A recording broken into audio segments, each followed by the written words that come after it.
ನಮಸ್ಕಾರ.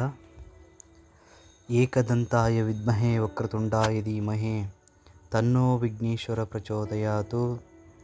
ಎಲ್ಲರಿಗೆ ಮಹಾಗೌರಿ ಗಣೇಶನ ಹಬ್ಬದ ಶುಭಾಶಯಗಳನ್ನು ಕೋರುತ್ತಾ, ವಿಘ್ನೇಶ್ವರನು ತಮ್ಮೆಲ್ಲರಿಗೂ ಸಿರಿ ಸಂಪತ್ತು, ಆರೋಗ್ಯ, ಐಶ್ವರ್ಯವನ್ನು ಕೊಟ್ಟು ಕಾಪಾಡಲಿ ಎಂದು ಆ ವಿಘ್ನೇಶ್ವರನಲ್ಲಿ ಪ್ರಾರ್ಥಿಸಿಕೊಂಡು, ಈ ಶುಭ ದಿವಸ ವಿಘ್ನೇಶ್ವರ ಮತ್ತು ಮಹಾಗೌರಿ ತಾಯಿಯ ಪೂಜೆ. ಈ ಮಹಾಗೌರಿ ಗಣೇಶ ಹಬ್ಬದ ವಿಶೇಷತೆ ಏನೆಂದರೆ, ಗಣೇಶನ ಚತುರ್ಥಿಗೆ ಒಂದು ದಿನ ಮೊದಲು ಗೌರಿ ಪೂಜೆಯನ್ನು ಆಚರಿಸುತ್ತದೆ. ಭಾದ್ರಪದ ಮಾಸ ಬಂದರೆ ಸಾಕು, ಮನೆಗೆ ಗೌರಿ ಮತ್ತು ಗಣೇಶ ಬರುವ ಸಡಗರ ಸಂಭ್ರಮ. ಸುವರ್ಣ ಗೌರಿಗಿಂತಲೂ ಹೆಚ್ಚು ಪ್ರಾಮುಖ್ಯತೆ ಹೊಂದಿರುವುದು ಗಣೇಶನಿಗೆ. ಊರಿನಲ್ಲಿ ಗಲ್ಲಿಗಳಲ್ಲಿ ಮನೆಯ ರಸ್ತೆ ಎಲ್ಲಿ ನೋಡಿದರೂ ಗಣೇಶದ್ದೇ ಅಬ್ಬರ. ಮೊದಲನೆಯದು ದಿನದ ಗೌರಿ ಹಬ್ಬಕ್ಕಿಂತ ಗಣೇಶ ಹಬ್ಬಕ್ಕೆ ವಿಶೇಷ ಸಂಭ್ರಮವಿದೆ. ಹೆಣ್ಣು ಮಕ್ಕಳಿಗೆ ಮೀಸಲಾದ ಹಬ್ಬಗಳಲ್ಲಿ ಪ್ರಮುಖ ಹಬ್ಬ ಗೌರಿ ಹಬ್ಬ. ಹಿಂದೂ ಮಹಿಳೆಯರಿಗೆ ಗೌರಿ ಪೂಜೆಯನ್ನು ಅತ್ಯಂತ ಭಕ್ತಿಯುತವಾಗಿ ಆಚರಿಸುತ್ತಾರೆ. ಇದು ಪ್ರತಿ ಮನೆಯಲ್ಲಿ ಸೌಭಾಗ್ಯವನ್ನು ತರುವಂಥ ಒಂದು ಹಬ್ಬವಾಗಿದೆ. ದೇವಿಯರಲ್ಲಿ ಅತಿ ಶಕ್ತಿಯಾದ ಆದಿಶಕ್ತಿ ಅವತಾರವೆಂದು ಗೌರಿ ದೇವಿಯನ್ನು ಪರಿಗಣಿಸಲಾಗುತ್ತದೆ.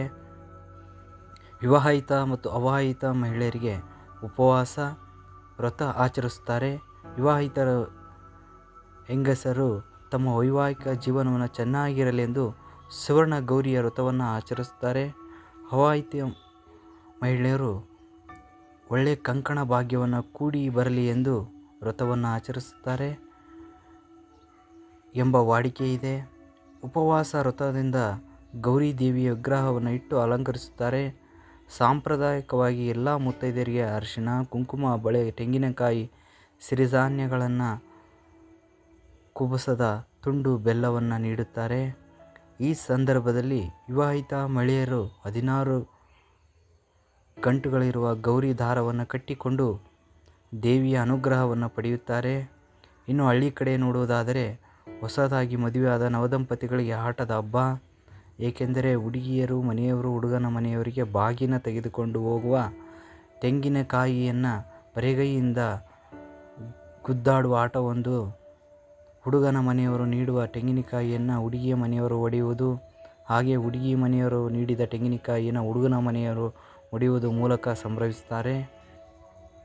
ಏಕದಂತಾಯ ವಿದ್ಮಹೇ ವಕ್ರತುಂಡಾಯ ಧೀಮಹಿ ತನ್ನೋ ವಿಘ್ನೇಶ್ವರ ಪ್ರಚೋದಯಾತ್. ಧನ್ನೋ ದಂತಿ ಪ್ರಚೋದಯಾತ್. ಮರುದಿನ ಬರುವ ಗಣೇಶನ ಹಬ್ಬದ ಬಗ್ಗೆ ಹೇಳುವುದಾದರೆ, ಭಾರತದಲ್ಲಿ ಒಂದು ಪ್ರಮುಖವಾದಂಥ ಹಬ್ಬ ಬುದ್ಧಿವಂತಿಕೆ, ಶ್ರೀಮಂತಿಕೆ ದೇವರಾದ ಗಣೇಶ ಹಬ್ಬ ಆಚರಿಸಲಾಗುತ್ತದೆ. ಕೆಲವರು 5 ದಿನಗಳವರೆಗೆ ಗಣಪತಿ ಪ್ರತಿಷ್ಠಾಪಿಸುತ್ತಾರೆ.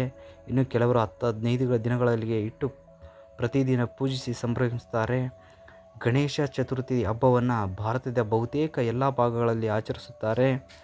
ಆದರೆ ಇದನ್ನು ಬಹಳ ಉತ್ಸಾಹದಿಂದ ಆಚರಿಸುತ್ತಾರೆ. ಅದಲ್ಲದೆ ವಿದೇಶಗಳಲ್ಲಿ ಈ ಹಬ್ಬವನ್ನು ಆಚರಿಸಲಾಗುತ್ತದೆ.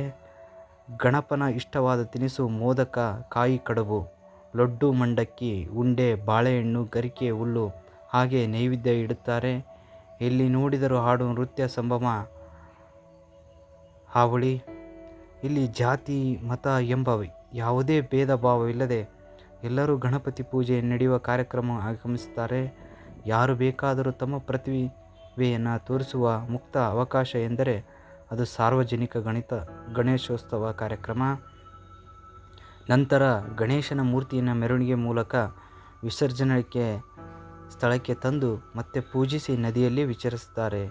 ಹೀಗೆ ಭಾರತದ ಗೌರಿ ಗಣೇಶ ಚತುರ್ಥಿ ಹಬ್ಬವನ್ನು ಆಚರಿಸುವುದರ ಮೂಲಕ ಪ್ರಜೆಗಳಿಗೆ ಗಣೇಶ ಮತ್ತು ಗೌರಿ ದೇವಿ ಆಶೀರ್ವಾದವನ್ನು ಪಡೆಯುತ್ತಾರೆ.